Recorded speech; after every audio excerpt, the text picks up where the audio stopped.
હાલ ભાઈ ચકાચક ફાકી ખવડાવી દે. કેમ ઓલી નવરી બજાર દેખાતી નથી આજે? નવરી બજારની મને કઈ ખબર ન હોય, તારે ફાકી ખાવી હોય ને તો બનાવી દઉં. લાવતો ભાઈ છાપું. લ્યો નામ લીધું નથી, શેતાન હાજર થયો નથી. કોને કેસ ભાઈ તું? એટલે મારે તને દર વખતે નો કહેવાનું હોય, ફોનમાં વાત ચાલુ છે. છાપું દેને ભાઈ. હાલે છાપું, કાલથી છાપું વાંચવાનું ભાડું થાય છે. બરોબર છે, ઈ જ લાગનું છે. અને ભાઈ દેવત ખવડે કીધું હોય કે ચડા ઘરમાં પહેરવાની વસ્તુ હોય, બજારમાં પહેરવાની વસ્તુ નથી. કોને કેસ ભાઈ તું?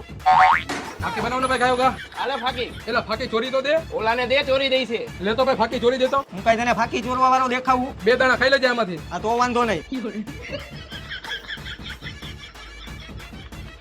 હા તો લાવ ભાઈ ફાકીના 20 રૂપિયા. શેના 20 રૂપિયા? મેં થોડી એકલા ફાકી ખાધી છે. હાલે મારા 10 રૂપિયા, 10 રૂપિયા આની પાસેથી લઈ લે. હાલ ભાઈ હું જાઉં છું, 5 તારીખે મારા લગ્ન આવી જાજે. તારા લગ્નની નહીં, ગ્લુકોઝના બાટલાની જરૂર છે. શરીરમાં ગોસ નથી, ગ્લુકોઝ નથી, લગ્ન કરવા છે. કોને કેસ ભાઈ તું? ફોનમાં વાત ચાલુ છે.